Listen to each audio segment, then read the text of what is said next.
அன்புள்ள சகோதர சகோதரிகளே, உங்களுக்கு ஒரு நற்செய்தி. நாம் வரவிருக்கும் 2025ஆம் ஆண்டு ஜனவரி 1 365 நாட்களுக்கும் 365 தலைப்புகளின் கீழ் வேத வசனங்களை வாசித்து பகிர இருக்கிறோம்.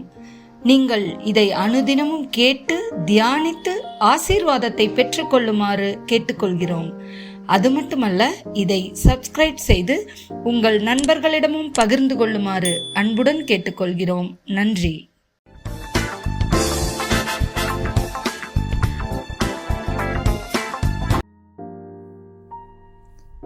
இன்று நாள் 156. தலைப்பு தகப்பனாகிய தேவன். சங்கீதம் 103:13. தகப்பன் தன் பிள்ளைகளுக்கு இறங்குகிறது போல கர்த்தர் தமக்கு பயந்தவர்களுக்கு இறங்குகிறார். ஏசாயா 64:8. இப்பொழுதும் கர்த்தாவே, நீர் எங்களுடைய பிதா, நாங்கள் களிமண், நீர் எங்களை உருவாக்குகிறவர், நாங்கள் அனைவரும் உமது கரத்தின் கிரியை. எரேமியா 3:19. நான் உன்னை பிள்ளைகளின் வரிசையிலே வைத்து ஜனக்கூட்டங்களுக்குள்ளே நல்ல சுதந்திரமாகிய தேசத்தை உனக்கு கொடுப்பது எப்படி என்று சொன்னேன். ஆனாலும் நீ என்னை நோக்கி என் பிதாவே என்று அழைப்பாய். நீ என்னை விட்டு விலகுவதில்லை என்று திரும்பவும் சொன்னேன். ரோமர் 8:15-17 வரை. அந்தப்படி திரும்பவும் பயப்படுகிறதற்கு நீங்கள் அடிமைத்தனத்தின் ஆவியை பெறாமல் அப்பா பிதாவே என்று கூப்பிட பண்ணுகிற புத்திர ஸ்வீகாரத்தின் ஆவியை பெற்றீர்கள்.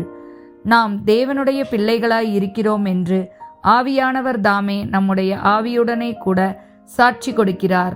நாம் பிள்ளைகளானால் சுதந்தரருமாமே, தேவனுடைய சுதந்தரரும் கிறிஸ்துவனுக்கு உடன் சுதந்தரருமாமே. கிறிஸ்துவுடனே கூட நாம் மகிமைப்படும்படிக்கு அவருடனே கூட பாடுபட்டால் அப்படியாகும். மத்தேயு 10:29. ஒரு காசுக்கு 2 அடைக்கலான் குருவிகள் விற்கிறார்கள் அல்லவா?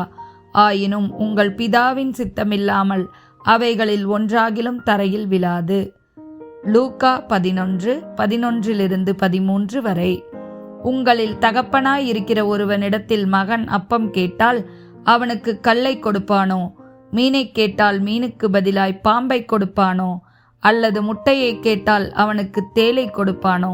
பொல்லாதவர்களாகிய நீங்கள் உங்கள் பிள்ளைகளுக்கு நல்ல ஈவுகளை கொடுக்க அறிந்திருக்கும் போது பரமபிதாவானவர் தம்மிடத்தில் வேண்டிக் கொள்கிறவர்களுக்கு பரிசுத்த ஆவியை கொடுப்பது அதிக நிச்சயமல்லவா? யாக்கோபு 1:17. நன்மையான எந்த ஈவும் பூரணமான எந்த வரமும் பரத்திலிருந்துண்டாகி சோதிகளின் பிதாவிடத்திலிருந்து இறங்கி வருகிறது. அவரிடத்தில் யாதொரு மாறுதலும் யாதொரு வேற்றுமையின் நிழலும் இல்லை. 2 கொரிந்தியர் 1:3-4 வரை. நமது கர்த்தராகிய இயேசு கிறிஸ்துவின் பிதாவாகிய தேவனும் இரக்கங்களின் பிதாவும் சகலவிதமான ஆறுதலின் தேவனுமாய் இருக்கிறவருக்கு ஸ்தோத்திரம். தேவனால் எங்களுக்கு அருளப்படுகிற ஆறுதலினாலே எந்த உபத்திரவத்திலாகிலும் அகப்படுகிறவர்களுக்கு நாங்கள் ஆறுதல் செய்ய திராணியுள்ளவர்களாகும்படி எங்களுக்கு வரும் சகல உபத்திரவங்களிலேயும் அவரே எங்களுக்கு ஆறுதல் செய்கிறவர். எபிரேயர் 12:5-11 வரை. அன்றியும் என் மகனே, கர்த்தருடைய சிற்றையை அற்பமாய் எண்ணாதே, அவரால் கடிந்து கொள்ளப்படும் போது சோர்ந்து போகாதே. கர்த்தர் எவனிடத்தில் அன்பு கூறுகிறாரோ அவனை அவர் சிட்சித்து தாம் சேர்த்து கொள்கிற எந்த மகனையும் தண்டிக்கிறார் என்று பிள்ளைகளுக்கு சொல்லுகிறது போல உங்களுக்கு சொல்லியிருக்கிற புத்திமதியை மறந்தீர்கள். நீங்கள் சிட்சையை சகிக்கிறவர்களாயிருந்தால் தேவன் உங்களை புத்திரராக எண்ணி நடத்துகிறார். தகப்பன் சிட்சியாத புத்திரருண்டோ? எல்லோருக்கும் கிடைக்கும் சிட்சை உங்களுக்கு கிடையாதிருந்தால் நீங்கள் புத்திரராயிராமல் வேசி பிள்ளைகளாய் இருப்பீர்களே. அன்றியும் நம்முடைய சரீரத்தின் தகப்பன்மார்கள் நம்மை சிட்சிக்கும் போது அவர்களுக்கு நாம் அஞ்சி நடந்திருக்க, நாம் பிழைக்கத்தக்கதாக ஆவிகளின் பிதாவுக்கு வெகு அதிகமாய் அடங்கி நடக்க வேண்டும் அல்லவோ? அவர்கள் தங்களுக்கு நலமென்று தோன்றினபடி கொஞ்ச காலம் சிட்சித்தார்கள். இவரோ தம்முடைய பரிசுத்தத்துக்கு நாம் பங்குள்ளவர்கள் ஆகும் பொருட்டு நம்முடைய பிரயோஜனத்திற்காகவே நம்மை சிட்சிக்கிறார். எந்த சிற்றையும் தற்காலத்தில் சந்தோஷமாய் காணாமல் துக்கமாய் காணும். ஆகிலும் பிற்காலத்தில் அதில் பழகினவர்களுக்கு அது நீதியாகிய சமாதான பலனை தரும். மத்தேயு 5:44-45.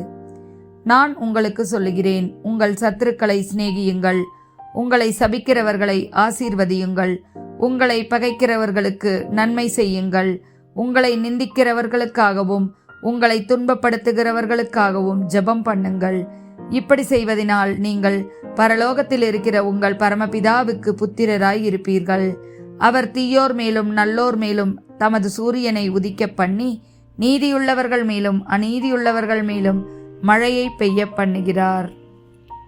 ஆமென்.